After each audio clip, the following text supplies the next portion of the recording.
Assalamualaikum warahmatullahi wabarakatuh. Syukur Alhamdulillah kita dapat berjumpa lagi di channel ini. Sahabat beriman yang dirahmati Allah Subhanahu wa Ta'ala, mari kita simak bersama pengajian khutbah Kiai Haji Ahmad Bauddin Nur Salim.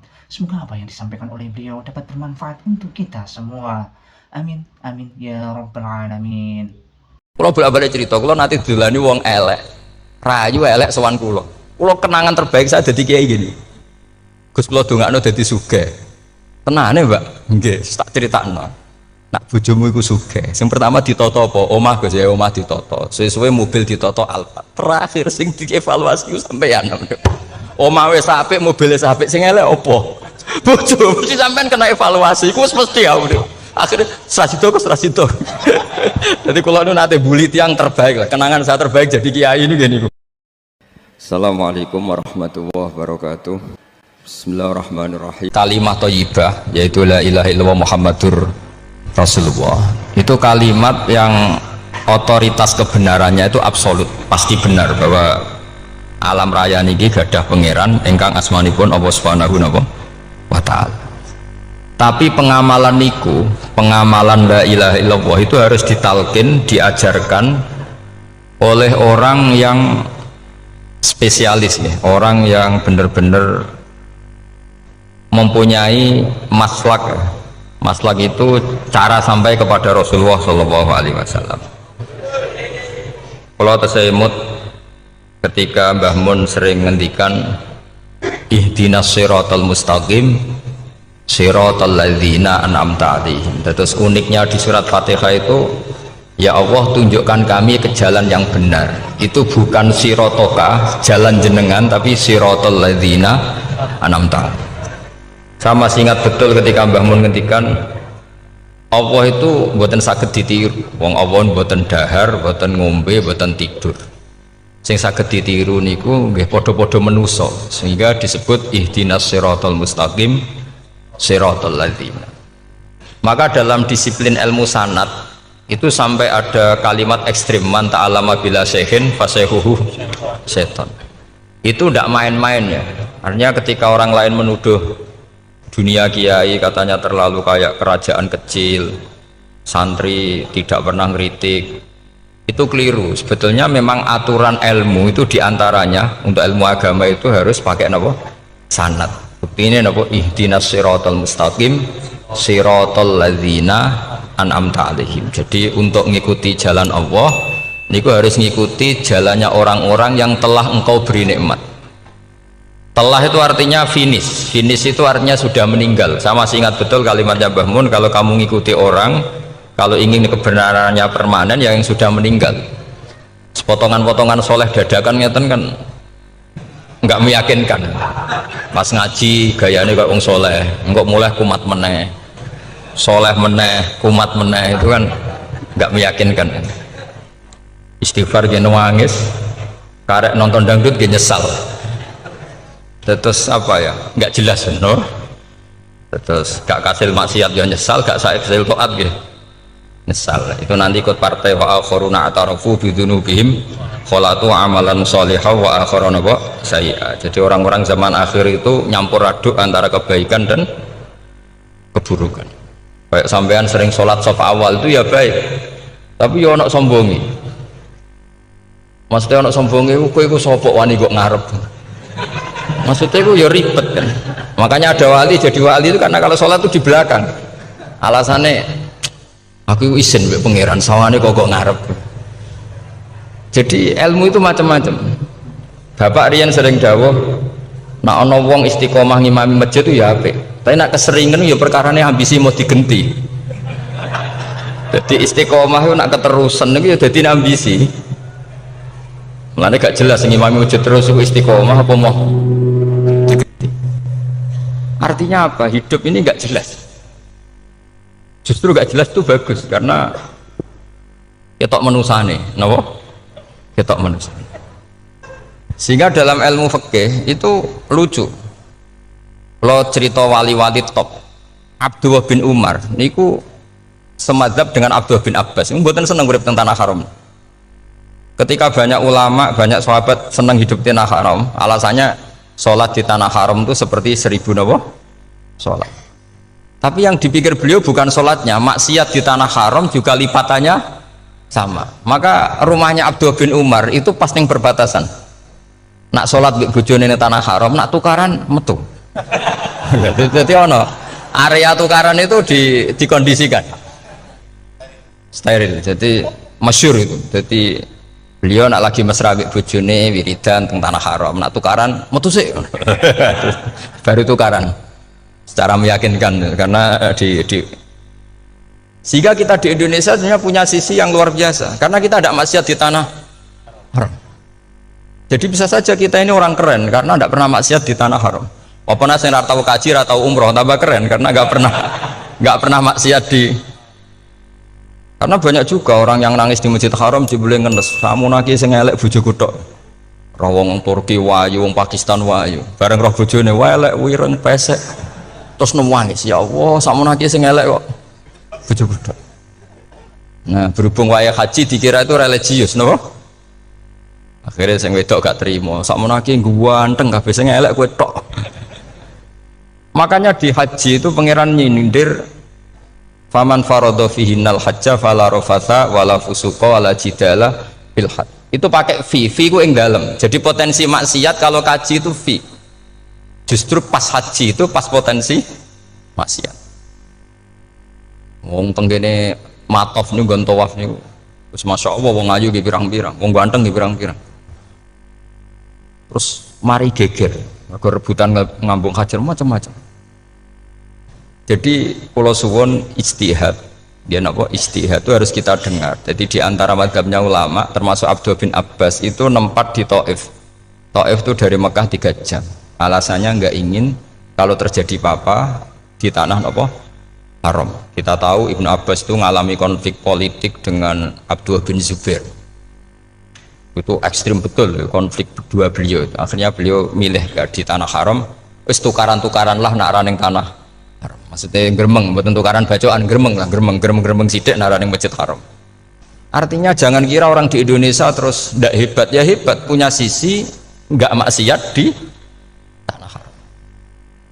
Ya misalnya sholat gak ngarep nang masjid haram, jebule sholatnya ya Allah sini wong. Wis gak ngarep paling afdol, jebule paling keliru coba. Mulai takbir yo keliru plus seudon. Haji Indonesia nu nak sofa walu niate rada elek. Sudah sih mau coba bismillah tau ora tau tak gua ngarep gitu. Menurut kalau yang kesekian kali ditanya gitu. Jadi niate gua ngarep kepengen ngetes sudah sih mau coba bismillah tau ora. Lha ngapain wae salat atau wae seudon. Bantah-bantahan. Aku krungu dhewe tau gua ngarep pancen ra maca. Sing gak guri ora maca tapi lonton ora caku gak ngarep ya kepen krungu nyatane ora. Jadi gak ngarep. Terus kedua niate iku balapan ngambung Hajar Aswad. Jadi sholatnya gak ngarep. Sekali salam langsung melayu ngambung Hajar Aswad. Iku niat apik niat elek ra roh, tapi ndak semua yang di sofa walu niate baik. Tapi niat ndak baik itu kadang baik. Iku saking apikane pangeran. Pulau kenangan cerita dari Mbah Mun yang paling saya kenang itu gini. Dulu ono santri nakal. Ya jadi ora dulu tok saiki luwih akeh, tapi sawangannya cerita kan kudu dulu karena sejarah itu syaratnya harus diomongkan dulu. Jadi aku rada kecewa mbek sejarah itu dulu ono santri nakal. Saiki luwih akeh. Niku kepengen nginceng ninge mergo ning wayu. Niku dhisik jarang ning sepeda motor ngalor ngidul ning pasar Bangilan jarang. Dadi nek kepengen roh iku kudu dadi bakul banyu.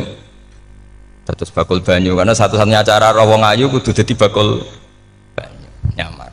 Jauhnya ngisine ning jero jeding. Ya kadang ya orang ninge rajil bapan macam-macam. Kiai ini wali tenan, bukan wali debutan, bukan wali senior, namun wali betul.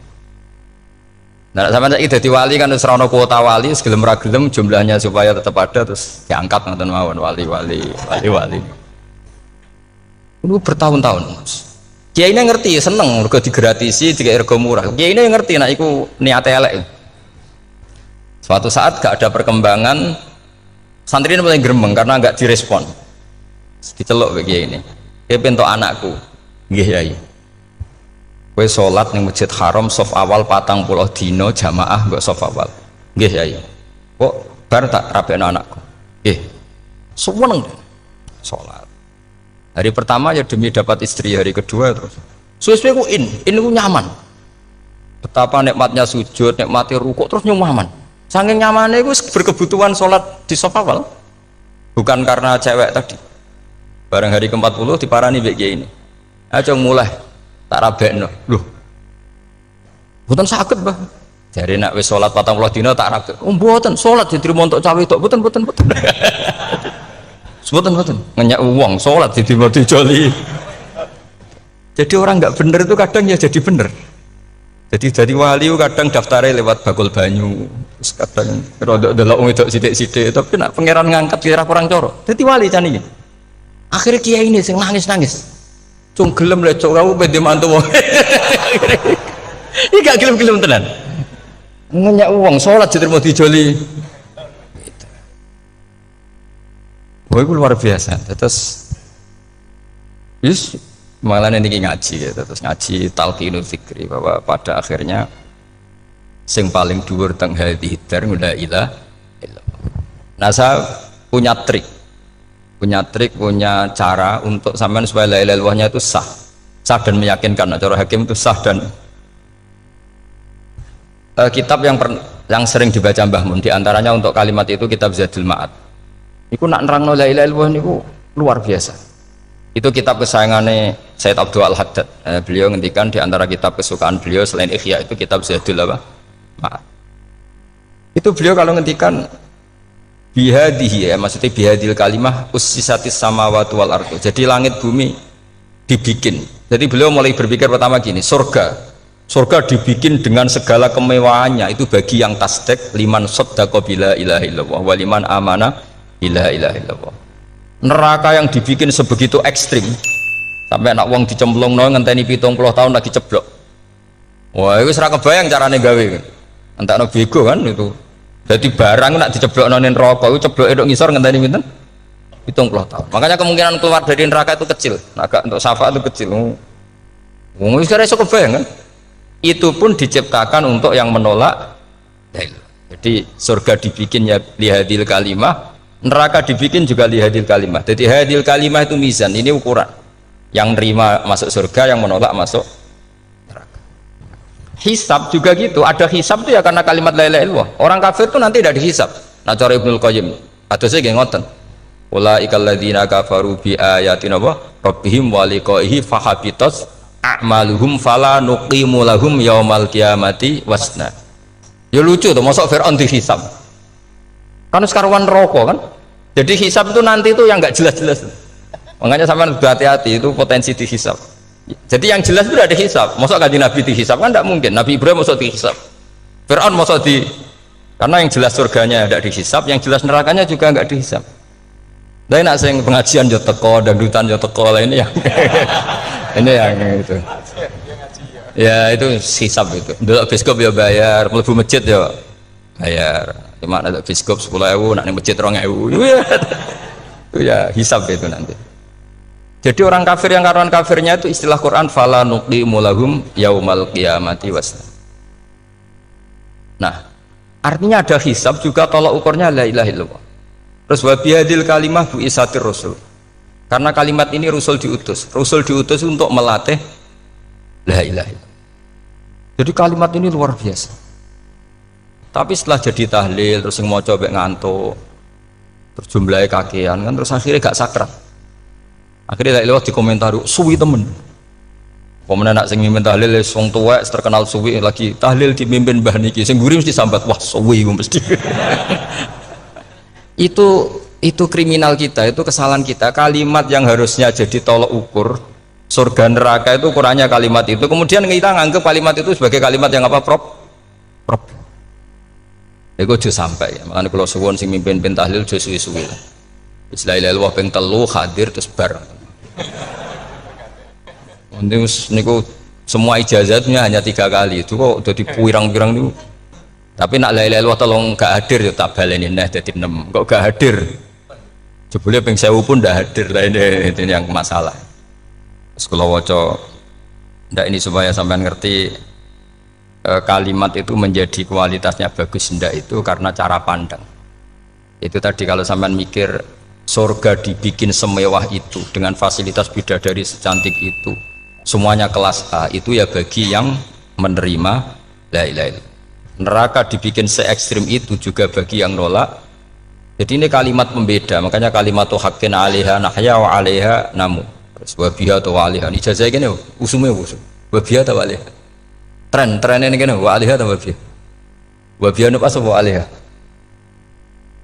Enggak yang di sini umumnya, Pak. 'Alaiha nahya wa 'alaiha namut. Wa 'alaiha wa biha. Wa 'alaiha wa biha. Oh berarti orang jelas prinsipnya, gak jelas, gak jelas. Jadi kalau suwon Mbah Mun sepuh-sepuh niku fi akhiri hayati nu sering maos talqinu dzikri, karena memang beliau ingin di akhir hayatnya juga kita semua nanti di akhir hayatnya semuanya min ahli la ilaha illallah Muhammadur Rasul. Dan itu dimulai dari sesuatu yang sangat-sangat ilmiah. Yaitu tadi dimulai kenapa surga dibikin untuk sing iman la ilaha illallah. Kenapa neraka dibikin untuk yang menolak la ilaha illallah. Kemudian Rasul diutus untuk melatih la ilaha illallah. Nanti ada azab ya karena menolak la ilaha illallah. Ada maghfirah karena yang terima la ilaha illallah. Makanya istighfar, kalau cara oleh istihad, niku istighfar itu setelah la ilaha illallah cara kalau oleh istihad. Di beberapa Indonesia itu thariqah punya istighfar dulu baru la ilaha illallah. Tapi banyak ulama yang berpendapat dibalik, la ilaha illallah dulu baru, karena istighfar itu didengar Allah itu setelah tauhidnya benar. Ini cara madzhabnya Abul Hasan apa?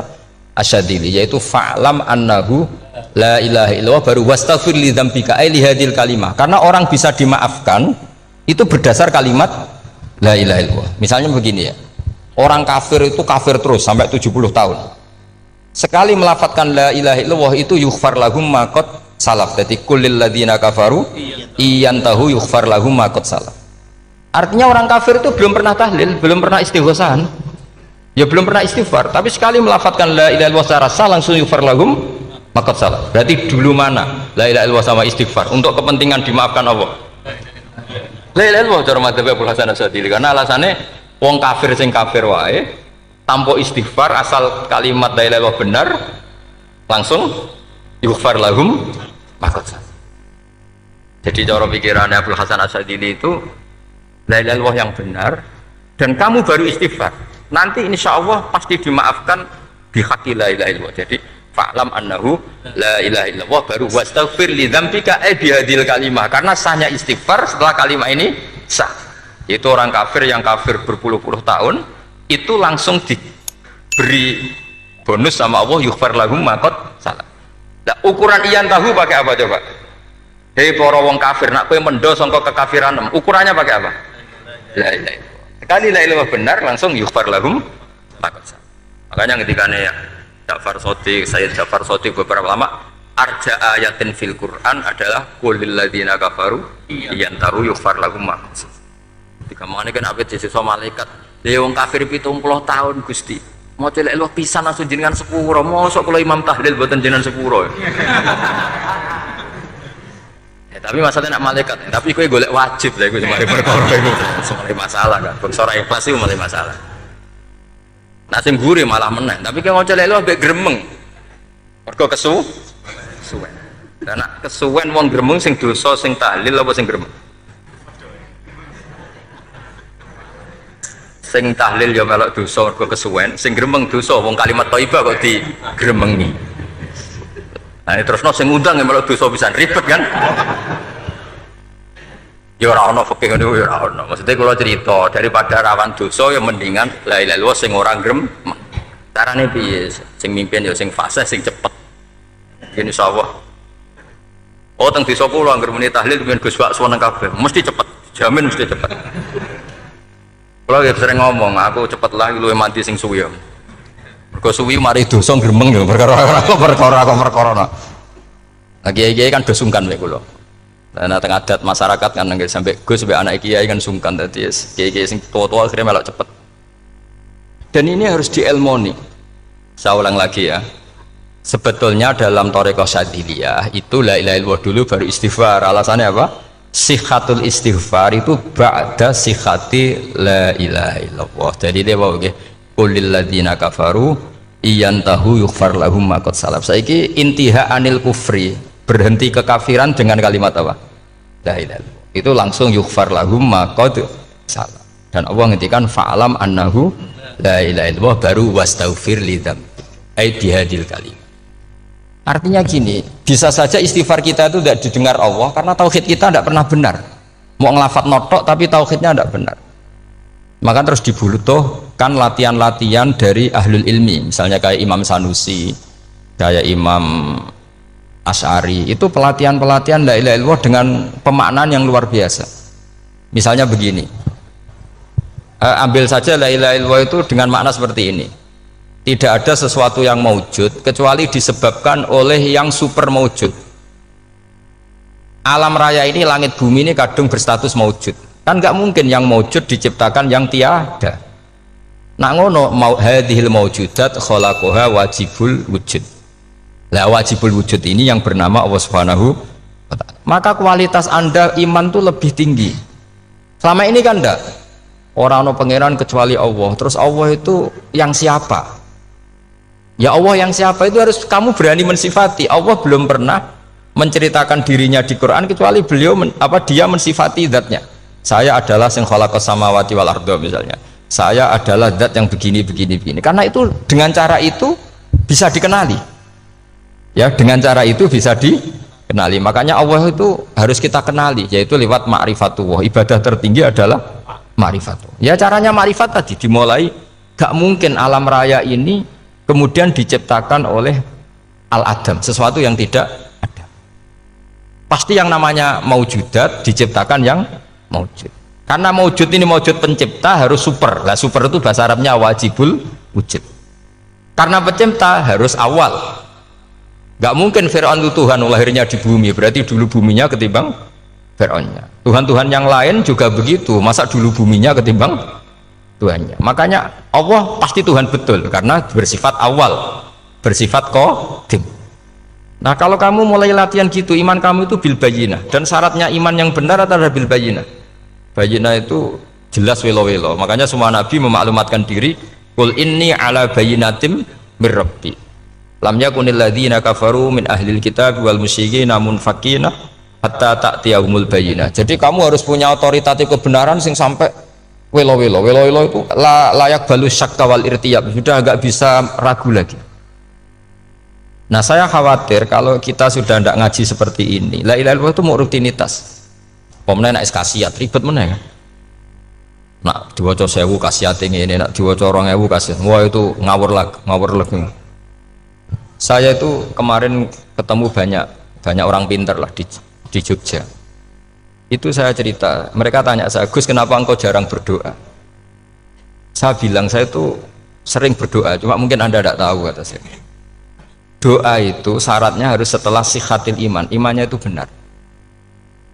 Dulu ketika Gerwani itu kampanye komunis itu gitu, anak-anak kecil disuruh memejamkan mata, ayo kamu minta permen sama Tuhan, ternyata nggak dapat permen, suruh memejamkan mata lagi, coba minta sama bu guru, terus dikasih apa? Permen. Oh berarti yang ada bu guru bukan Tuhan. Artinya apa? Kalau umat Islam ini Islam ini kamu jual dengan doa, kemudian doa dipakai tolok ukur Islam bener apa enggak, habis kamu. Banyak orang ingin jadi Kapolri, jadi gubernur, jadi apa, mengundang orang-orang kondungo. Terus nyangoni akeh gak mandi, mesti dihujat deh. Dan sing dongo yang ngerti nak mandi, potongan wong seneng duit itu kan insya Allah mandi lah kan kira-kira gitu. Jadi korbannya itu Islam kalau terus menerus doa yang dipakai apa? Transaksi.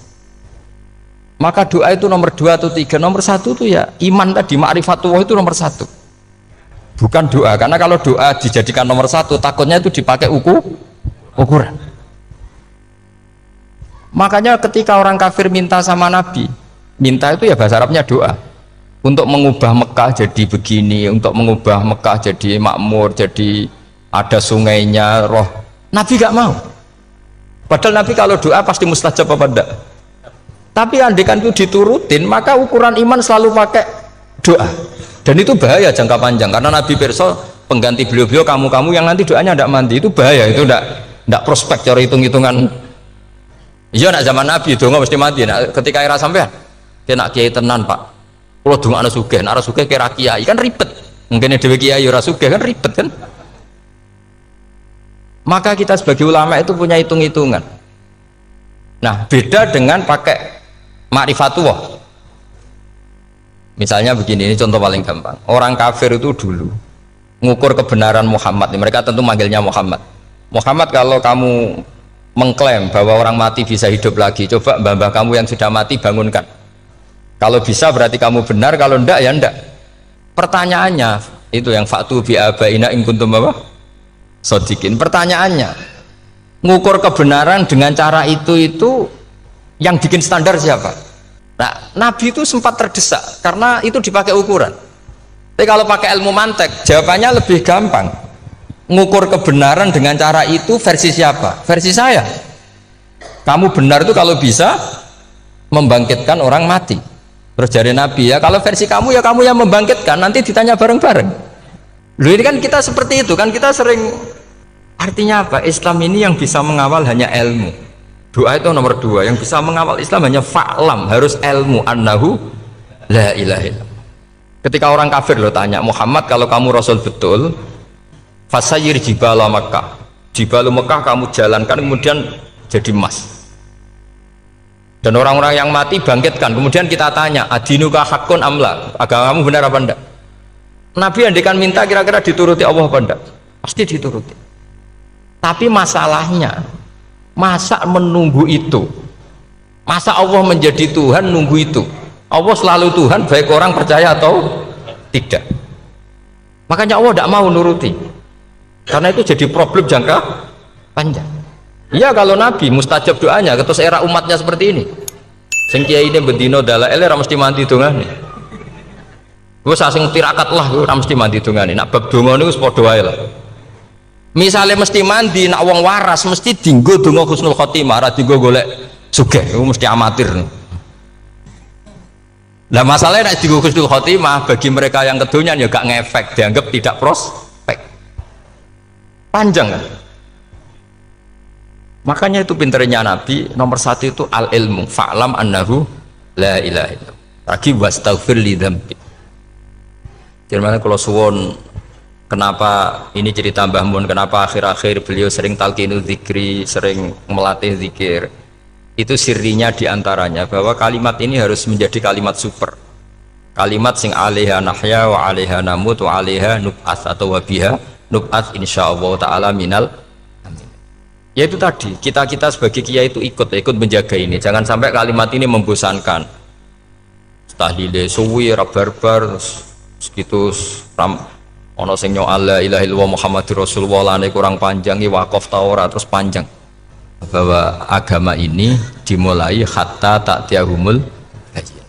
Jadi sesuatunya harus benar-benar sampai jelas. Orientasi para ulama dulu itu cara menerangkan la ilaha illallah itu sampai difahami an bayyinatin. Makanya semua nabi memaklumatkan diri kul inni ala bayyinatin mir rabbi. Sampai di situ. Dan semua cerita-cerita di tafsir Jalalain, di apa-apa itu ukuran kebenaran itu lam yakunil ladzina kafaru min ahlil kitab wal musyrikin namun fakina hatta ta'tiyahumul bayyinah. Monggo. Maka semua kita itu harus punya kecakapan untuk merangkai dalil. Kalau ada pengalaman saking kitab-kitab turos, kitab-kitab dulu.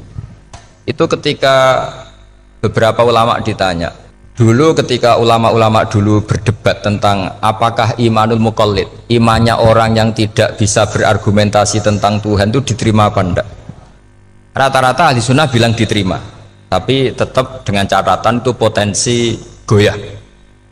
Itkul man qallada fit tauhidi imanu lam yakhlu min tardidi. Tapi ternyata ulama-ulama itu prakteknya juga mengajari masyarakat supaya ada sedikit dalil atau kepastian logika. Masyhur itu ulama dulu ketika tanya orang-orang Arab, orang-orang desa, ya Arabi, bima arafta rabbak, kamu kok tahu kalau Tuhan itu ada, itu gimana? Jawabannya mereka meyakinkan, al-ba'ratu tadullu alal ba'ir wa atharul aqdam yadullu alal masir. Ono tletonge sapi ya mesti ono sapine. ono asarul akdam, artinya ono tipake wong liwat, ya mesti ono sing liwat. Sehingga itu sudah dianggap cukup kalau ada makhluk ya ada khalik. Artinya terus menjadi gampang ketika Allah ngendikan misalnya am khuliqu min ghairi syai'in. Mosok hadhil makhluqat sing maujudat kemudian khalaqahal adam. Itu kan enggak ketemu akal.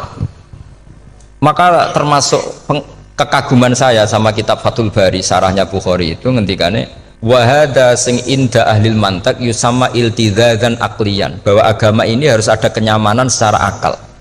Kalau Nabi membahasakan wajadah halawatal apa? Iman yang manis itu misalnya kita profesor, kita ilmuwan, kita seorang yang top, yang paling cerdas di dunia, kemudian kamu secara agama didogma oleh pimpinan agama kamu, kebetulan pimpinan agama kamu misalnya komunis, terus diberi ajaran misalnya hadhil maujudat khalaqahal adam, yang maujud ini diciptakan ketiadaan. Kan mungkin profesor lah mesti stres.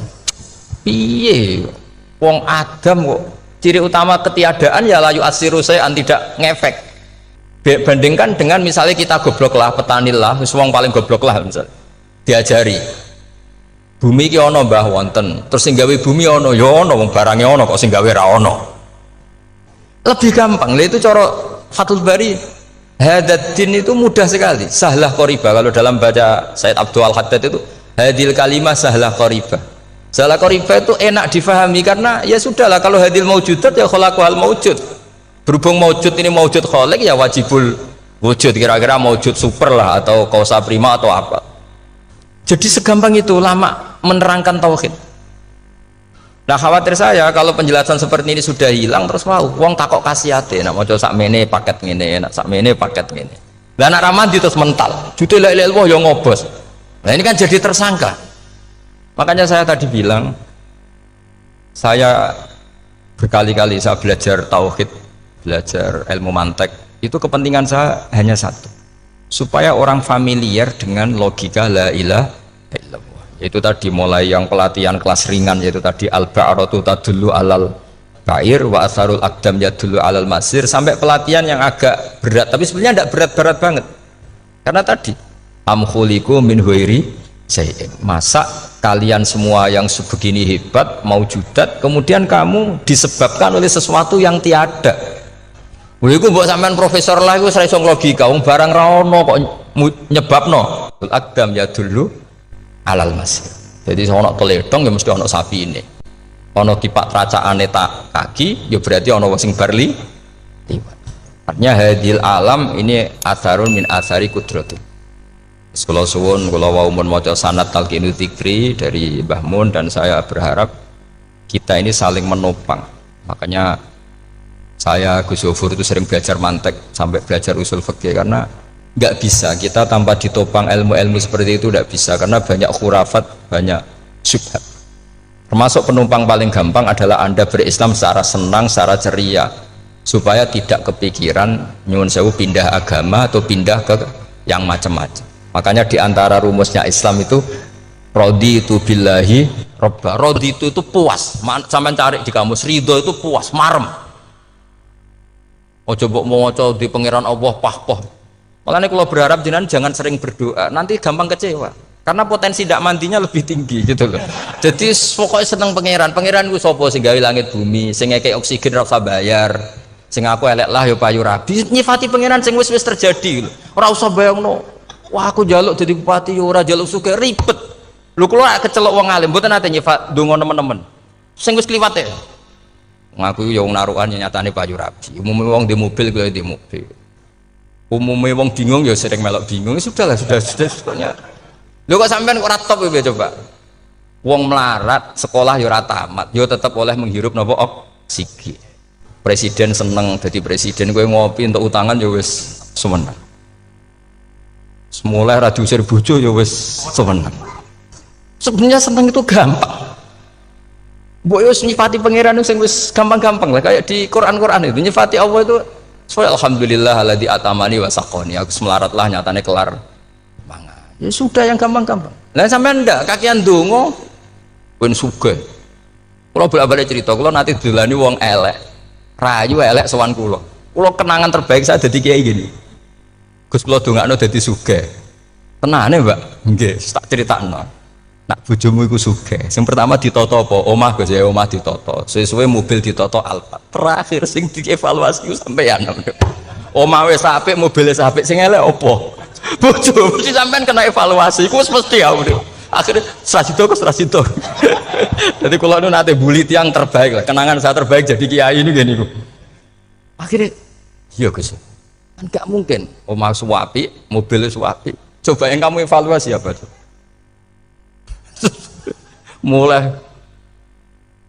Artinya sudah lah, tidak usah kepengen itu dikurangi lah. Hubungan kita dengan Allah itu mensifati, itu insya Allah pasti lebih indah. Ya misalnya kita Islam, ya alhamdulillahilladzi hadana li hadza ma kunna linahtadiya laula. Sudah, tapi sekali sampean mikir, sak rewangi Islam yo mesti mlebu swarga. Oh, mesti kena was-wase setan, tak jamin. Sak rewangi salat yo mesti swarga. Tapi nak sampean alhamdulillahilladzi ja'alana minas sajidin wasyakirin aman. Maka alhamdulillah itu kalimat paling keren. Makanya da'wahum fiha subhanakallahumma wa tahiyyatuhum fiha salam wa akhiru da'wahum alhamdulillahirabbil alamin. Jadi pokoke ngoten. Sore pura usah kakek njaluk. Karena potensi ndak mandi itu tinggi. Sampean ndak kutub, ndak ahdal, ndak abdal, ndak apa saja. Wis donga wis umume wong-wong lah. Dunya hasanah fil akhirati hasanah wa qina adzabannar. Hasanah go piye artine pokoke hasanah. Pokoke hasanah fil akhirati ya hasanah. Ora iso hasanah ya rabi jauh jenenge hasanah pokoke sementing. Karena kula niku pengalaman dadi kiai, suangger wong kok kakean donga mesti kakean ngeluh. Ya karena potensinya ndak mandi. Jajal sampean ndonga apa jajal? Selama ini kan njuk mapan yo ora tau mapan. Njuk sugih yo prakus, wis diparingi cara pangeran wis maringi jebule sampean ingin lebih. Makanya saya mohon sekali, jadi hubungan dengan Allah itu nomor satu itu syukur. Syukur itu di atas takwa. Di Quran itu ada fattaqullaha la'allakum. Jadi takwa itu supaya ke derajat syukur. Karena tadi lah, cobalah dilatih. Saya pernah ngecek orang yang sekarang dugem menikmati maksiat dengan orang yang takwa mensyukuri tidak maksiat, itu nikmatnya itu masih tinggi nikmatnya orang yang syukur karena berhasil meninggalkan maksiat. Makanya kamu yang syukur, bengi-bengi seradi duit ning kamar wudu, bariku ngelamun jujuk esok. Yes, alhamdulillah gak maksiat.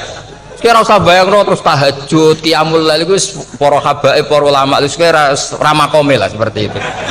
Terus ramakome. Tangi turu seradian tempiring itu alhamdulillah. Pokoknya sing gampang-gampang ya. Dan itu memang ajarannya Nabi. Jadi Nabi itu kalau bikin ajaran itu orang sing asbaha aminan fi sirbi sesuatu mu'afan fi badani indahu kutu yaumi faka'an nama khizat lahu dunya bi hadafiriha. Jadi David bayangkan mirip man asbaha aminan fi sirbi ngontrak ya ora diusir sing di omah, kumpul mertua ya ora diusir mertua, kumpul bojo ora diusir bojo, aminan fi sirbi mu'afan fi jasadis urip nak guyu do banter wis bengak-bengok indahu kutu yaumi dina iku iso mangan iku faka'an nama khizat lahu dunya bi hadafiriha. Anggap ae kowe itu sak donya. Lha wong paling sugih gawe kolam renang paling 100 meter persegi. Kowe ndelok laut renang sak kapoke. Pokoke urip sing gampang itu. Kok senengane repot to? Senengane repot. Pokoke kula kepengin niku jenengan syukur lah. Pokoke lho nggih malah niki pokoke niki kampanye syukur lah. Pokoke karena tadi coba yang biasa donga-donga nu dikurangi lah. Syukurnya dulu yang lho sampean tak arani. Doa yang mandi itu dimulai apa? Asana Allah. Tinggi mana doa dengan syukur? Syukur. Nabi itu kalau berdoa itu nyifati Allah panjang sekali. Alhamdulillah hamdan katsiran terus wa hamdan wa fi ni'amahu wa yukafi mazida ya rabbana lakal hamdu kama yanbaghi li jalali wajhika azimi sultanik la nuhsi sana'an 'alaika anta kama athnai ta'ala nafsik antal muqaddim wa antal muakhir. Wus panjang. Sampean kan gak muqaddimah suwidi. Dongane sing wis gak dia 13 wis. Kalau kan sering mau ikhya itu kalau muji pangeran itu sampai lupa Imam Ghazali saking panjangnya. Sama delok donga-dongane Nabi itu kalau muji Allah itu panjang sekali. Dongane sithik Nak jenengan mukadimah alhamdulillah rabbil alamin nabi angob. Pas donga ya Allah ya Rabbana temenan. Blas gak dia etika. Jadi saya mohon sekali pokoknya agama ini harus bifarohin wa syukurin. Kalau donga yang paling kalau kenang sama Mbah Mun gini Gus farihin namuna amin. Pokoknya kita itu pokoknya senang. Makanya kalau suwun lah pokoknya beragama terus seneng. Rodi itu bila roba rodi itu kalau anak maknanya marem lah, marem di pangeran Allah itu marem. Atau Sayyidina Ali lah, kafani izzan antakuna li robban wa kafani fakhran an akuna laka abdan. Pun Gusti entek bangga kula dadi manusa mergo pangerane jenengan. Cara di pangeran Fir'aun kan yo ribet wae. Wis mati tenggelam dadi ton. Terus wa kafani fakhran an akuna laka abdan. Kula nu seneng banget mergo dadi kawulane jenengan. Misalnya dadi kawulane presiden ya iso coplok. Kawulane menteri kadang ketangkep KPK. Kawulane wong sugih kadang bangkrut. Ribet kan? Makanya beliau ngendikan kafani izzan antakuna li robban wa kafani fakhran an akuna laka napa abdan. Terus niki kalau rati provokatif lah. Semergi zaman akhir sampai pandemi ngeten wis ra syukur wis ribet. Setelah saya jadi kiai dan penelitian, saya itu berkali-kali didatangi dokter, tentara, juga polisi. Mereka sering bilang gini, Gus saya ini dokter negeri. Saya ke NTT, ke Papua, karena saya muslim, berkebutuhan Islam, maka dibikinkan musola, dibikinkan masjid. Kalau kiai tidak bisa, bikin sendiri urunan mau narik siapa itu. Mau narik tarikan di jalan yang mau nyumbang siapa. Tapi kalau kebutuhan negara karena tugas negara ya difasilitasi negara dan tidak dianggap misionaris karena negara. Begitu juga di beberapa negara yang non muslim kayak di Argentina, di Venezuela itu ada masjid, ada kajian Islam ya karena duta besar dan itu aparat negara. Disinilah kearifan para ulama berkoalisi dengan umarok dengan makna yang positif bahwa agama ini harus ditopang umarok, sistem negara. Tentu di situ ada tentara, ada polisi, ada macam-macam. Kita sebagai kiai juga nggak berdaya di depan para bandar narkoba apa-apa kalau nggak ada BNN. Kita mau apa dengan korupsi kalau tidak ada KPK? Sehingga kearifan para guru-guru kita, mulai Mbah Maimun, bapak saya sendiri, NU, Muhammadiyah, semua ormas-ormas Islam itu pasti maulah kerjasama. Karena kita siapa ya? Kalau tidak kerjasama. Dan di antara pesan Rasulullah SAW adalah yaduwahi ma'al jamaah. Jadi apa ya, kebersamaan itu sudah berkah. Fa inna yadawahi ma'al jamaah. Jadi berkah. Lalu kenapa saya kalau ngaji bawa kitab? Ini agak sebetulnya itu lazim. Lazim itu suatu yang harus. Tapi karena kelamaan mubalek itu tidak pakai kitab. Seakan-akan bawa kitab itu yang aneh. Sebenarnya aneh mereka. Karena begini logika simpelnya ya. Umat Nabi ini berhak dapat apa coba? Berhak dapat warisan yang paling luhur, paling hebat, paling jernih. Apa itu Quran dan hadis? Pertanyaannya, siapa yang paling punya hak otoritatif untuk menerangkan Quran hadis? Ulama. Ulama yang mana? Ya yang kapabel, yang sudah diakui dunia kayak Imam Ghazali, Imam Bukhari, Imam Syafi'i. Artinya kalau kita tidak pakai materi itu ulama mendapat pikiran kita, bukan mendapat pikiran mereka. Saya ulang lagi, kalau kita tidak pakai materi yang otentik, yang orisinil, umat ini mendapat pikiran kita, bukan pikiran mereka. Maka saya berusaha supaya teman-teman atau semua umat Islam dapat pikiran-pikirannya Imam Ghazali, pikiran-pikiran Imam Bukhari, pikiran-pikiran Abul Qasim Al-Junaidi, kejernian-kejernian Abu Yazid Al-Bustami. Kejernihan itu diantaranya adalah misalnya makalah yang menurut saya itu makalah yang super. Jadi untuk ngadepi krisis karena COVID atau karena apalah. Itu lama dulu sederhana sekali. Beliau-beliau punya rumus yang mungkin jarang didengungkan orang, tapi saya akan kampanye rumus ini. Al-istighna, hakikatul istighna, itu adalah al-istighna anis syai' labihi. Jadi pemenuhan kebutuhan yang sebenarnya adalah kita berusaha menghindari sebanyak mungkin kebutuhan yang sekunder, yang enggak penting. Bukan memenuhi semua yang kita inginkan. Jadi misalnya begini ya, kalau kita lapar, itu keinginan kita itu makan enak apa asal makan? Tentu jawabannya asal makan yang sehat. Tapi kalau nuruti nafsu kita, makannya yang enak, teman makan ya enak. Terus di warung yang favorit. Ini kan satu kebodohan. Kenapa untuk makan saja butuh definisi sekian banyak? Yang kita harus kecewa, warung favoritnya bisa sudah tutup. Atau kita ke sana harus macet. Ribet. Yang benar-benar arif dan bijaksana itu adalah al-istighna anisya. Sesuatu yang tidak mendesak itu jangan jadikan kebutuhan. Sehingga kalau kita puasa misalnya, semua makanan itu enak karena kita sangat lapar. Sehingga Abul Qasim Al-Junaidi ketika ditanya ma'idamu to'am, lauk makanan itu apa? Jawabannya lucu, alju, lapar. Kalau kamu lapar ya semuanya enak. Ini sudah mulai hilang. Kita bilang makan enak itu ya sate, ya gulai, ya pizza yang kita senang. Akhirnya apa? Untuk nikmati nikmatnya Allah itu kita jadi ribet. Apalagi yang orang-orang fasik harus ditemani perempuan yang tidak halal misalnya, atau harus ada ajudan, ribet. Nah pertanyaannya, orang yang ribet sama yang nggak ribet itu pinter mana? Pinter yang nggak ribet. Nah ini kearifan-kearifan yang mulai hilang. Lalu siapa yang bisa mewarisi itu? Ya ulama. Jadi ulama itu cara berpikir sebenarnya simple. Makanya mereka sering kalau tahajud itu, di antara makalah Sayyidina Ali paling terkenal dan yang menjadikan beliau punya derajat yang luar biasa itu adalah kafani izzan antakuna li robban wa kafani fakhran an akuna laka abdan. Ya Allah, saya ini sudah begitu mulia, begitu terhormat dan sangat-sangat terhormat karena yang menjadi Tuhan itu Engkau. Jadi rumus pertama itu karena menjadi Tuhan itu Engkau. Hanya Tuhan yang abadi, Tuhan yang pertama, Tuhan yang al-awwal. Coba ya Allah, kalau saya ini punya Tuhan Fir'aun, punya Tuhan mati jadi tontonan lagi, itu kerennya di mana coba? Andaikan kita punya Tuhan Fir'aun, atau punya Tuhan yang asal usulnya manusia, apapun hebatnya manusia itu, kita punya Tuhan manusia itu.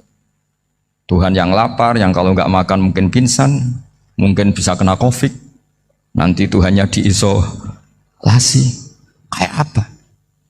Makanya ketika Tuhan Allah menyindir ketuhanan selain Allah itu, Allah hanya menyindir dengan kalimat sederhana, karena yakulanit to'am, yang kamu tuhankan itu masih makan.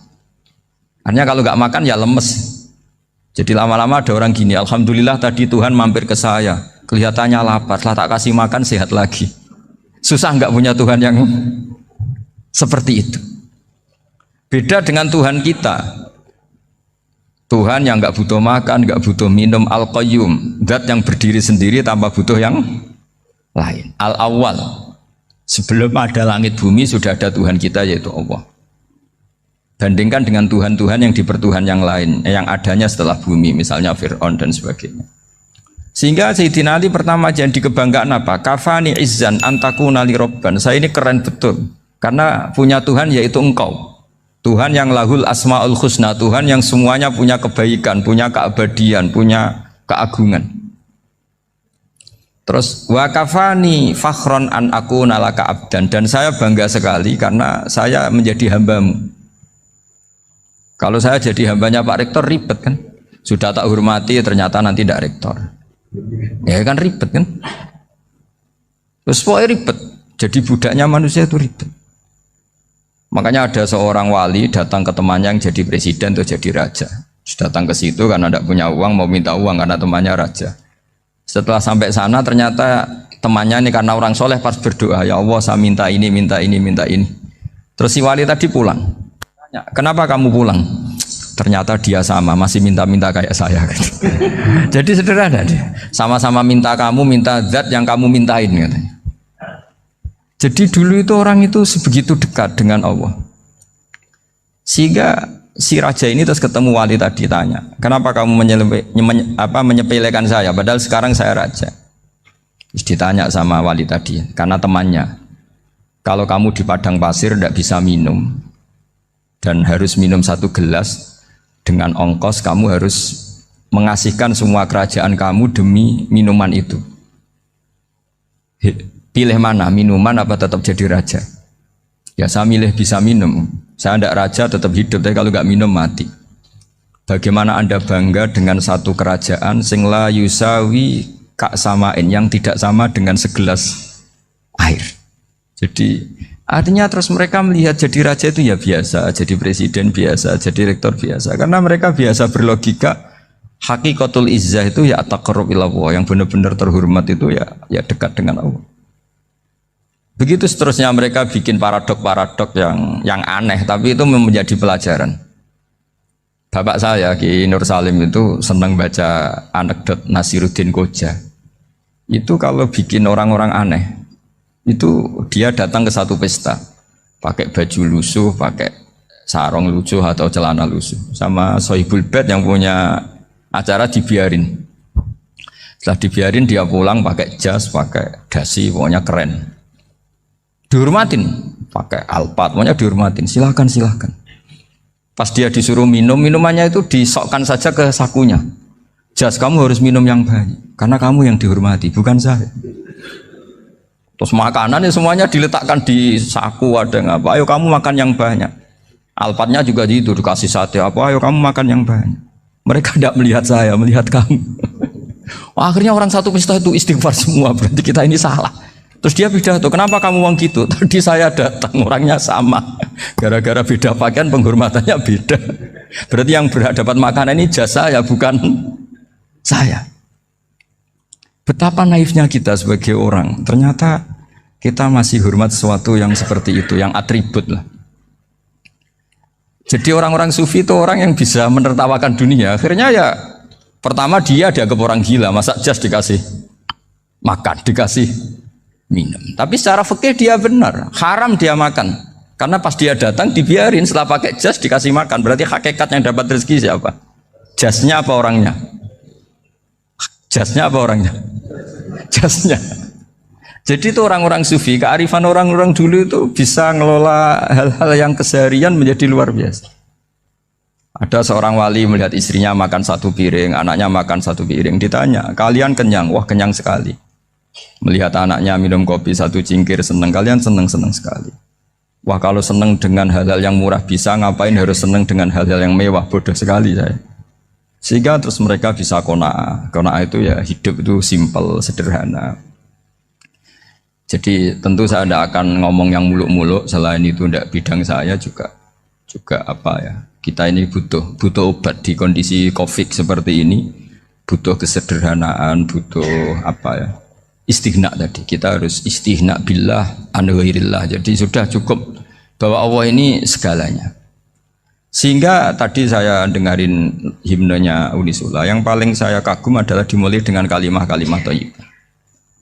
Di antara tugas suci Nabi Ibrahim dan semua Nabi adalah wa ja'alaha kalimatam baqiyatan fi aqibih. Nabi Ibrahim itu Nabi yang diberi gelar Allah. Dia adalah Nabi yang menjadikan kalimat tauhid itu kalimat yang abadi. Fi akibih, di anak turunnya, di semua generasinya, baik anak turun karena gen maupun karena pembinaan, karena pendidikan. Ini penting sekali saya utarakan karena apa? Satu kehidupan itu sebenarnya digerakkan oleh kata-kata, oleh moto kalau orang bahasa modern.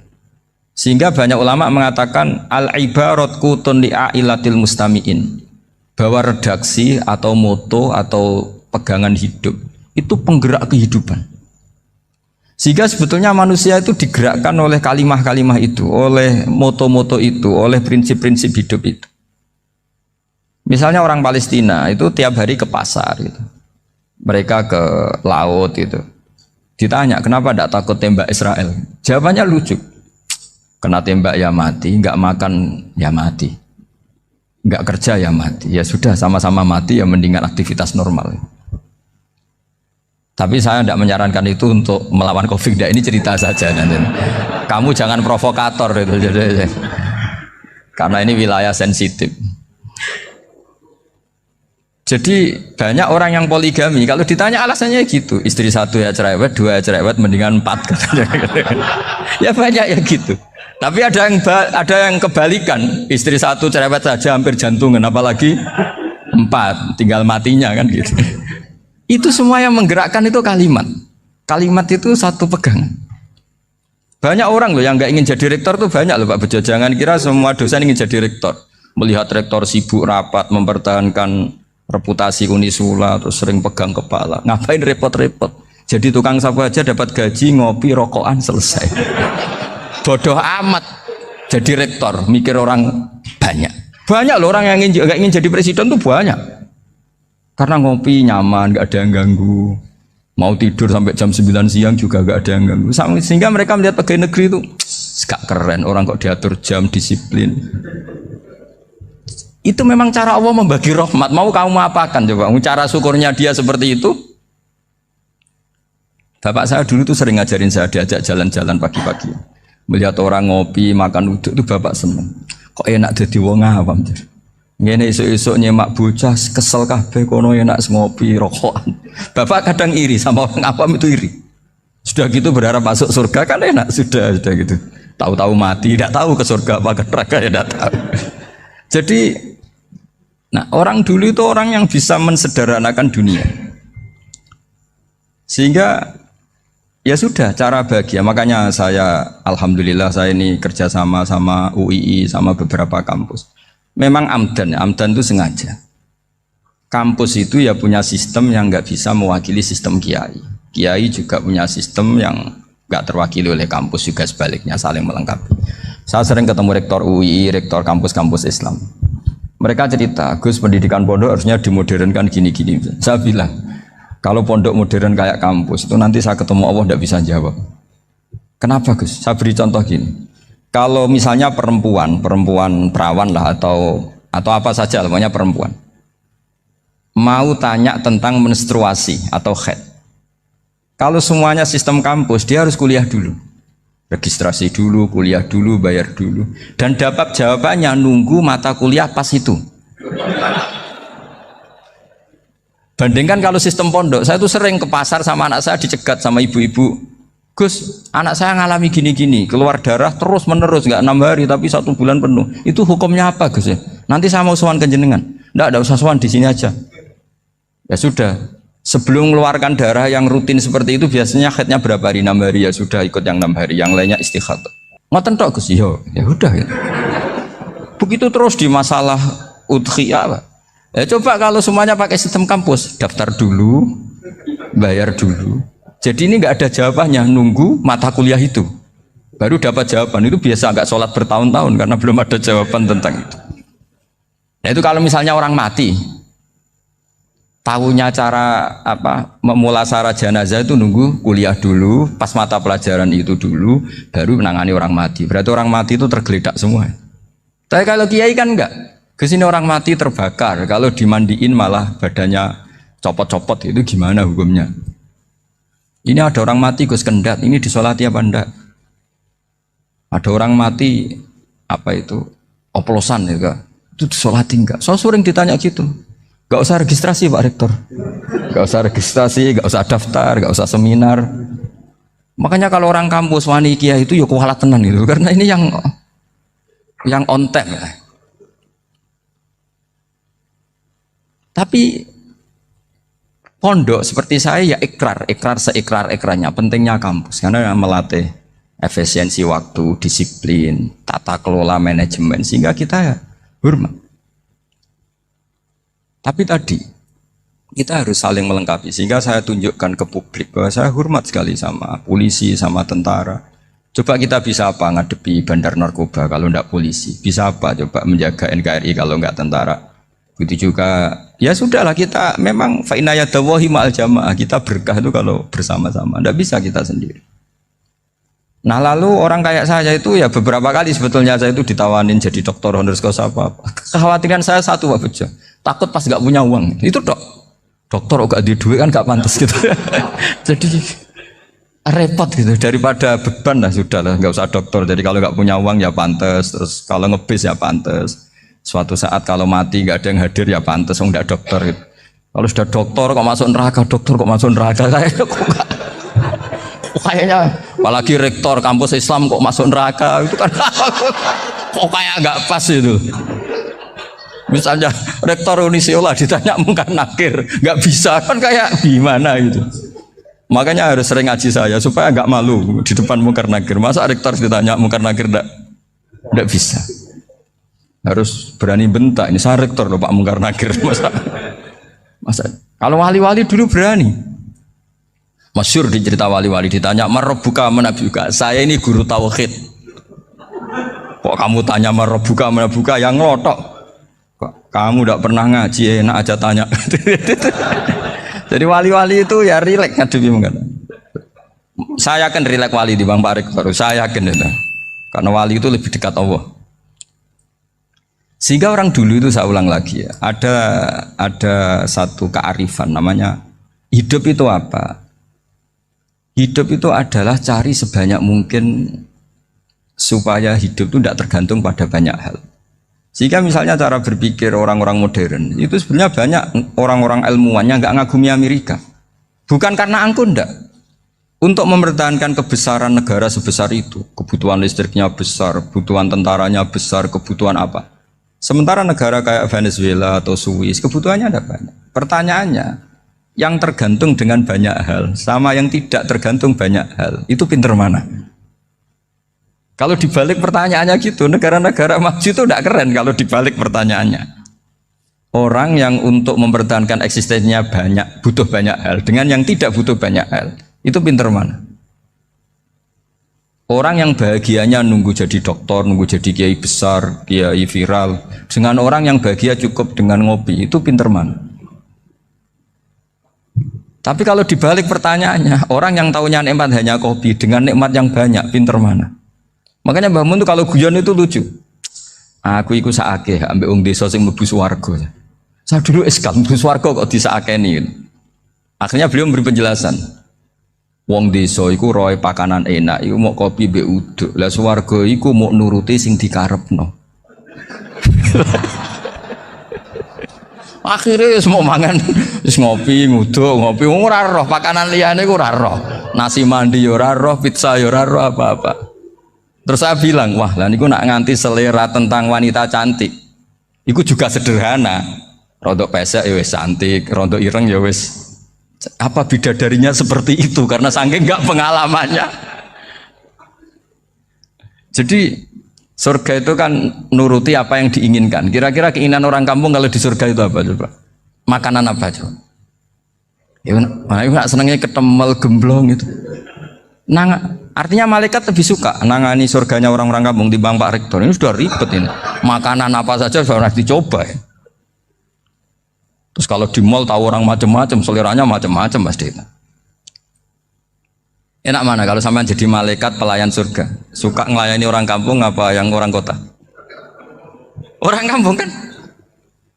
Jadi ya itu guyon ya, guyon tapi itu menjadi pikiran kita bahwa orang yang banyak kebutuhan itu sebetulnya banyak kebodohannya karena menggantungkan kebahagiaannya dengan banyak hal. Makanya Imam Syafi'i ngendikan istighna itu apa? Al-istighna anisya'i. Yang dikatakan kecukupan adalah berusaha sebanyak mungkin banyak hal tidak kamu butuhkan. Bukan memenuhi semua kebutuhan kamu karena nafsu kamu ini tidak ada batasnya gitu. Kalau kamu penuhin nggak akan selesai. Itu ada perempuan yang kurang cantik itu minta doa saya, Gus doain suami saya kaya. Terus tak guyonin, terus nggak minta. Kalau suami kamu kaya, yang pertama dirubah itu apa? Rumah Gus, supaya rumah saya bagus. Kedua apa? Mobil, supaya mobil saya bagus. Nanti yang dievaluasi itu kamu. Mobil bagus, Alphard, rumah mewah, istrinya kamu. Pasti itu dievaluasi. Langsung nggak usah, sudah gini aja kan. Jadi pertama yang dievaluasi itu kaya itu. Coba kalau suami kaya itu yang dievaluasi pertama rumah ya, rumah ganti. Setelah itu apa? Mobil. Kira-kira berikutnya. Akhirnya harus bagus, nggak jadi. Nabi Ibrahim itu pernah minta umur panjang, keren umur panjang. Sama Allah nggak dijawab. Datang orang tua gitu mertamu ke Nabi Ibrahim, terus disuguhi dikasih kurma. Apa itu? Kok kurma apa? Anggur yang sudah matang sekali, sudah dimakan. Setelah dimakan meler keluar lagi, dimakan lagi meler lagi. Terus Nabi Ibrahim masuk lagi ke kamar. Ya Allah, doanya tak cancel. Nanti kalau saya tua kayak itu. Jadi Allah itu nggak jawab langsung tapi ngirimkan itu. Akhirnya ya Allah nggak jadi. Nanti takut itu. Saya pernah ngalami jadi kiai tadi ada ibu-ibu ya nggak pati cantik lah. Suaminya tuh miskin sekali. Minta doa saya supaya kaya. Bareng tak kasih pertimbangan itu udah nggak usah nggak jadi. Jadi itu kearifan. Tapi kearifan ini harus kita tanamkan. Saya nggak bisa membayangkan Indonesia yang besar ini, andai kan tidak ada qanaah, nerimo ing pantum. Coba sekarang ada Covid. Andai kan Indonesia itu kayak Perancis. Saya beberapa kali punya tamu orang yang hidup lama di Perancis, bahkan dapat istri orang Perancis. Itu dulu nggak begitu mencintai Indonesia. Tapi setelah di Perancis 2 tahun, wah Indonesia hebat. Di Perancis itu kata dia kalau cerita, semua kebutuhan masyarakat itu dibebankan ke negara. Apa saja minta negara, apa saja nyoal negara. Sementara Indonesia, coba kalau Indonesia mengalami seperti ini kok tidak ada konaan, rimo ing pantum, bisa kios Indonesia. Orang miskin nyalahkan negara, kelaparan nyalahkan negara, apa saja. Tapi barokahnya dididik kiai, jogeman nyalahno wong liya. Urip pun romo ing pandum, diame. Sampai gak ngerti kalau Covid. Banyak tuh orang-orang kampung itu, orang lugu-lugu itu. Mbah niki saking Covid, salam ning Covid, muga-muga umure panjang. Dikira Covid itu nama orang yang ahli sosial itu. Mbah niki dana saking Covid. Matur nuwun sampekno salamku, muga-muga umur panjang. Bingung kan yang nganterin ini. Ini gimana yang mau menjelaskan? Memang nggak paham, ribet kan. Tapi saya pastikan bahwa dengan keadaan seperti ini kita bahagia, kita stabil, itu jelas barokahnya kalimah tadi, moto tadi atau pegangan hidup tadi. Makanya disebut al-ibarat qutun li'ailatil mustami'in, bahwa redaksi atau kata-kata atau pegangan atau filosofi hidup, apalah namanya itu adalah penyemangat. Penyemangat. Karena kata-kata ini memang luar biasa. Ketika sahabat perang demi kebenaran, zaman itu ya pasti benar karena yang dibela Nabi. Dulu itu kan enak zaman Nabi, yang dibela mesti benarnya, musuhnya mesti salahnya. Sehingga dulu itu memang harus tegas. Kalau sekarang mau tegas gimana? Yang kamu bela tidak mesti benar, musuhnya tidak mesti salah. Ribet kan kalau misalnya saya tukaran sama Pak Rektor, kamu mau bela mana kan bingung. Saya tidak mesti benar, saya tidak Nabi. Pak Rektor apalagi nggak mesti benar lagi kan? Ribet kan?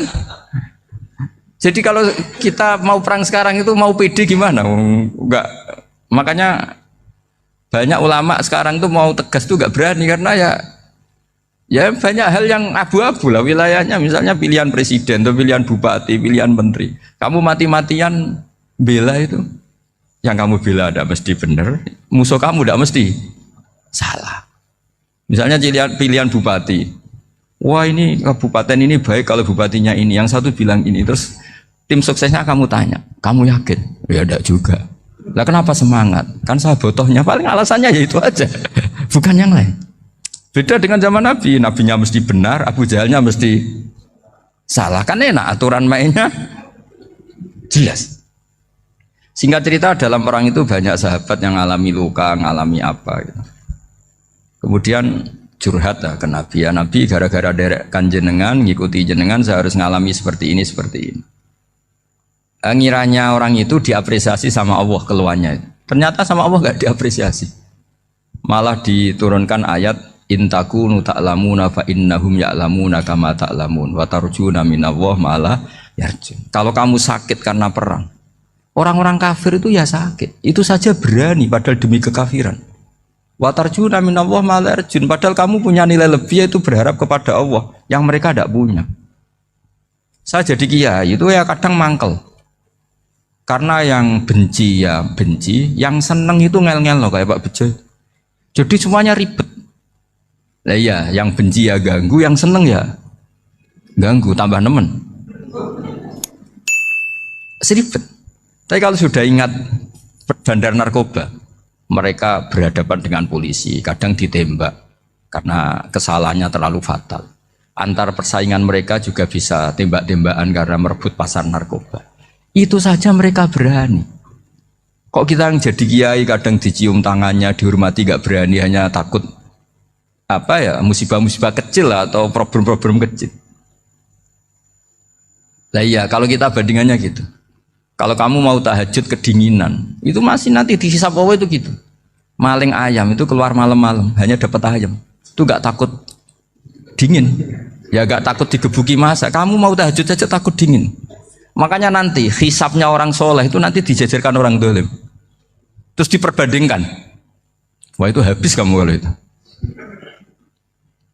Jadi misalnya Unisula mau rapat, tapi ini malam, kalau malam dingin nanti sama masuk angin. Wah anak-anak pang di perapatan aja berani kamu. Kalau sudah perbandingannya gitu tuh ribet kita nanti. Makanya itu kalimat itu moto atau filosofi hidup. Sehingga diulang lagi nasihat itu. Iyam saskum korhun fakodu masal koma korhum mislu. Kalau kamu kena luka, orang-orang yang nggak benar juga akan kena luka. Itu aja berani demi ketidakbenaran. Masa kamu demi kebenaran nggak berani? Akhirnya orang itu, ya itu kalimat, itu heroik. Makanya kita ini penting ya, makanya tadi himne Unisula dimulai kalimat thayyibah. Karena kalimat ini yang menjaga kita kalimat ini. Misalnya tentang Tuhan. Kenapa orang Islam imannya kokoh seperti ini, termasuk yang sudah hidup di Amerika, di Australia, di mana-mana. Itu ya barokahnya ajaran atau barokahnya kalimah. Saya sebut kalimah saya pakai bahasa santri. Karena la ilaha illallah itu dalam tradisi santri disebut kalimatu haqqin alaiha nahya wa alaiha namut wa alaiha nub'ats. Ada yang riwayat wa biha nub'ats insyaallah taala minal aminin. Kenapa mereka di mana-mana meskipun sekolah di Amerika, di Australia, bahkan di Uni Soviet tetap mukmin? Itu barokahnya ajaran yang benar. Allah itu siapa? Tuhan. Tuhan itu sifat dasarnya apa? Awal. Dia harus wujud awal sebelum makhluk yang lain.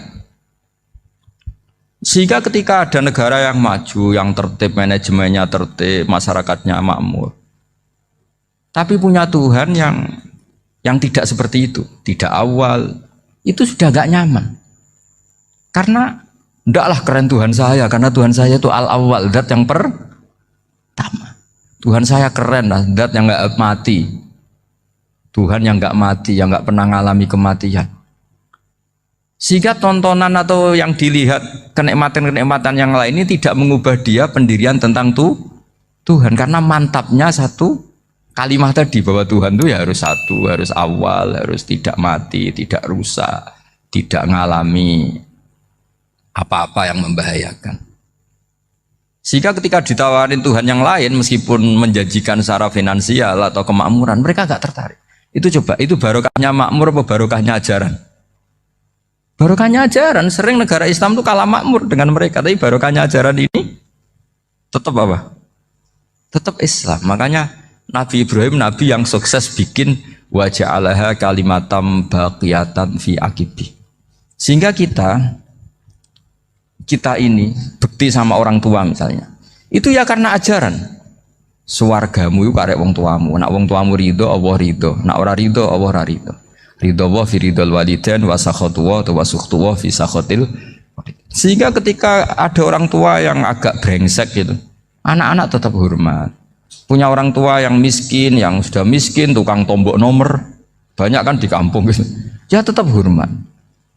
Coba kalau dari awal kita ngajari orang tua kamu hormati ya, kalau baik, kalau tidak usah. Bisa geger Indonesia. Tapi barokahnya ajaran-ajaran itu Indonesia tertib karena ada ajaran.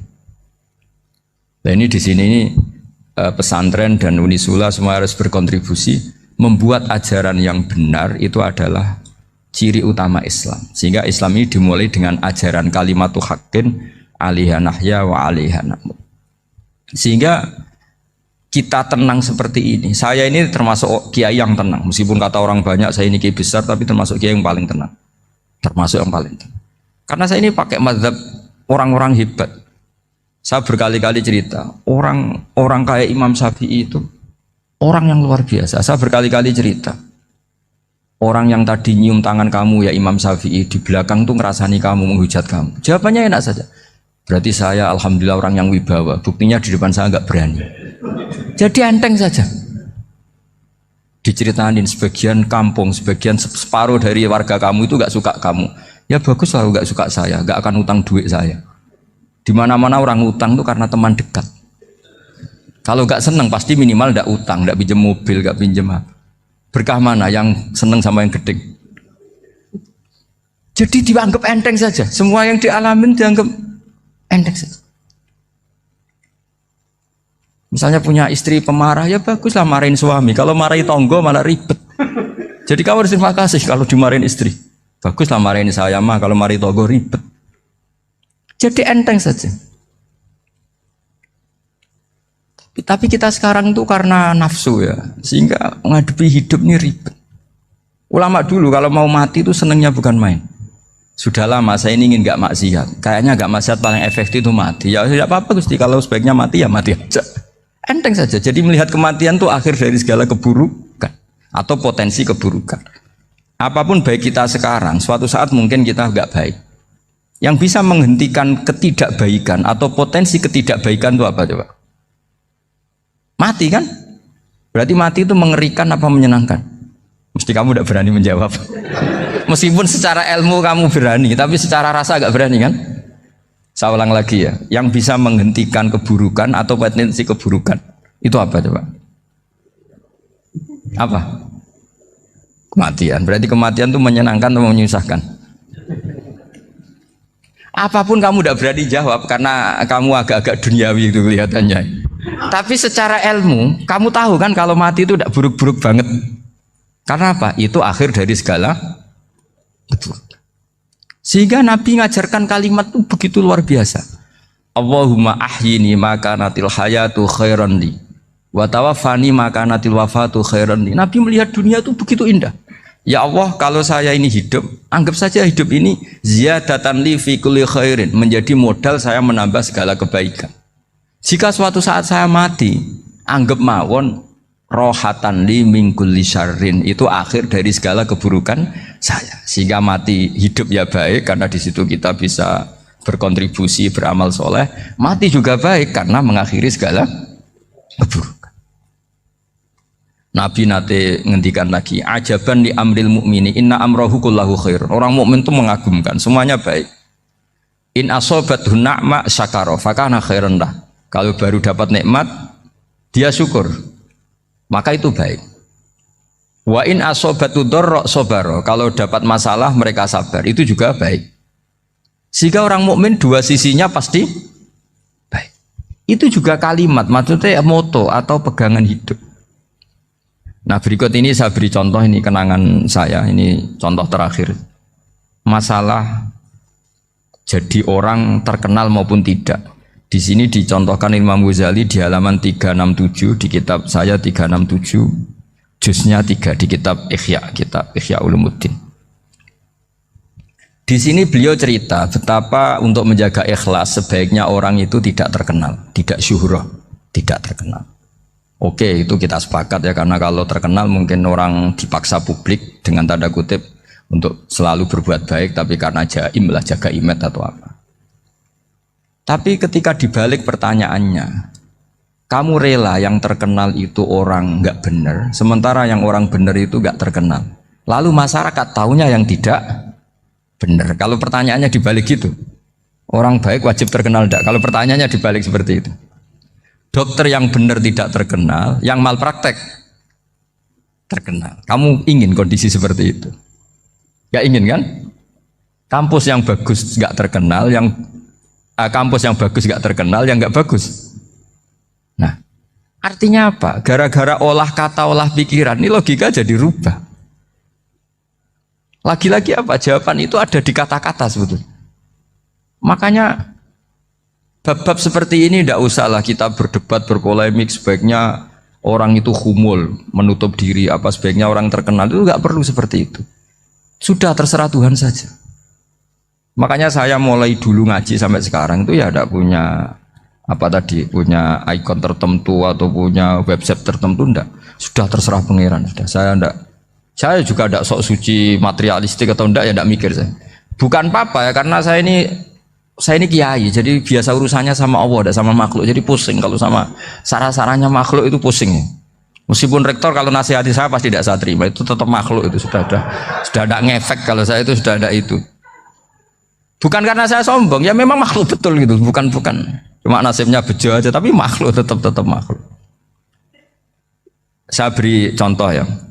Ini makalah yang ditulis Imam Ghazali.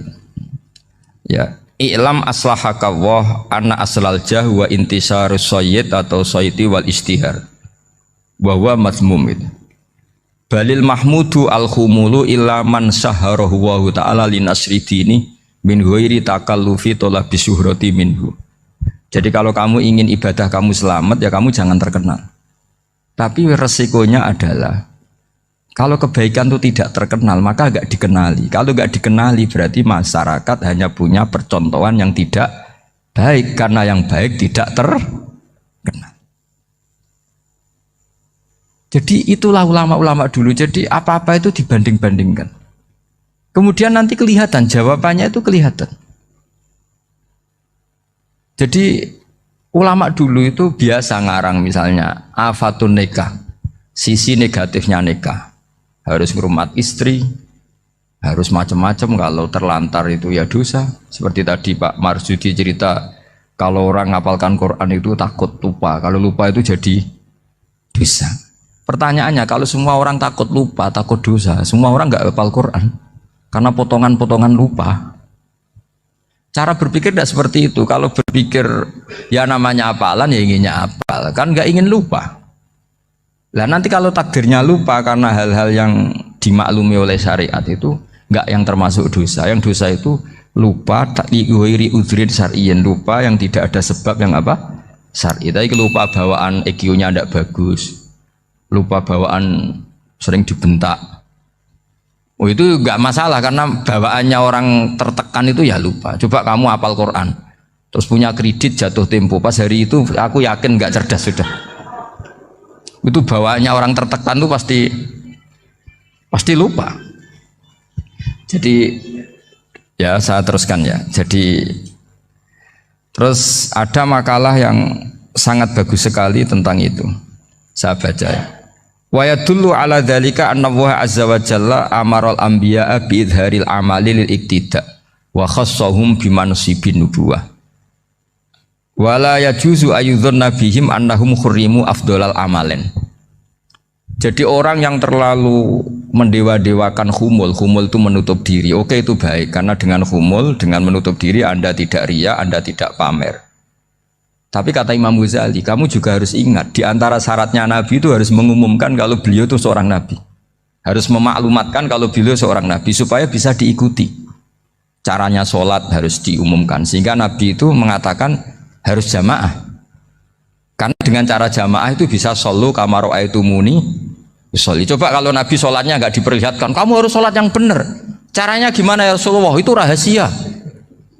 Bingung nggak kira-kira? Bingung nggak? Ya misalnya amal rahasia selalu lebih baik. Terus ada pertanyaan, Nabi ngendikan kamu sholat yang benar, caranya gimana Nabi? Ya itu rahasia. Terus gimana coba? Tapi Nabi ngendikan apa? Shollu kama ra'aitumuni usolli. Ya sudah, kamu sholat niru saya sholat. Berarti Nabi sholatnya diperlihatkan apa disembunyikan? Diperlihatkan. Jadi begitu juga saya berkali-kali bilang, orang tahu kalau itu bidan ya berdasar tulisan itu bidan. Tahu kalau itu dokter gigi ya itu dokter gigi. Jangan sampai gara-gara tidak ada tulisan mau beli alat bangunan di dokter gigi, mau periksa gigi di toko bangunan. Gara-gara apa? Nggak ada maklumat. Nah, di sini ulama-ulama selalu memaklumatkan dirinya. Termasuk Imam Ghazali ketika ngarang kitab dinamai Ihya Ulumuddin, bahwa kitab ini bisa menghidupkan ilmu-ilmu agama yang mulai hilang. Begitu seterusnya. Jadi ini ngaji ya, jadi orang itu harus ngerti ya, jadi jangan nuruti emosi sendiri atau logika sendiri bahwa saya suka humul, ya monggo, agama Islam menyediakan sarana itu. Uzlah itu ya punya sisi kebaikannya sendiri. Tapi syuhrah terkenal asal tidak nuruti nafsu juga punya sisi kebaikannya sendiri. Setidaknya umat ini punya satu master kebaikan yang mudah diakses. Tapi tadi saya ulang lagi, jangan karena hadun nafsi, jangan karena kepentingan pribadi. Makanya di sini disebutkan wa yadullu ala dzalika ay ala syuhrah anna wa ta'ala amarul anbiya bi idharil amal lil iktida. Allah selalu memerintahkan para nabi kalau ngamal kebaikan ya harus dimunculkan supaya bisa ditiru. Yaitu tadi kita tidak bisa bayangkan kan kalau misalnya Nabi menyuruh kamu harus sholat yang benar, kemudian sholatnya Nabi sembunyi. Lalu ditanya, Nabi saya niru siapa? Wah itu rahasia, kamu nggak boleh lihat sholat saya, saat takut tidak ikhlas. Ribet kan? Sehingga jamaah itu statusnya tetap harus. Nah bedanya harus ini ulama berpendapat harus yang apa? Fardu kifayah. Tapi fardu itu maknanya harus. Tapi bukan berarti kalau nggak jamaah sholatnya nggak sah, nggak. Tetap tapi statusnya jamaah tetap apa? Harus. Nah barokahnya harus ini orang yang baru sholat, sholatnya langsung bener karena ada yang diikutin.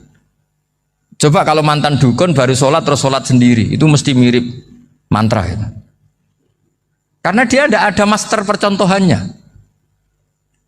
Tapi barokahnya ada master, orang paling bodoh pun kalau sholat ya bener, karena standar ada komandonya, ada imamnya. Sehingga Imam Ahmad malah berpikir keras, syarat sahnya sholat itu harus jamaah. Cara pikirannya Imam Ahmad keras sekali beliau. Sehingga kalau orang sholat sendiri kok ada orang lain yang maunya berjamaah harus bayar, orang itu harus bayar demi sahnya sholat. Itu madzhabnya Imam Ahmad. Tapi kalau madzhab Syafi'i hanya mengatakan itu fardu kifayah, yang kalau satu komunitas gak mau melakukan semuanya apa? Dosa.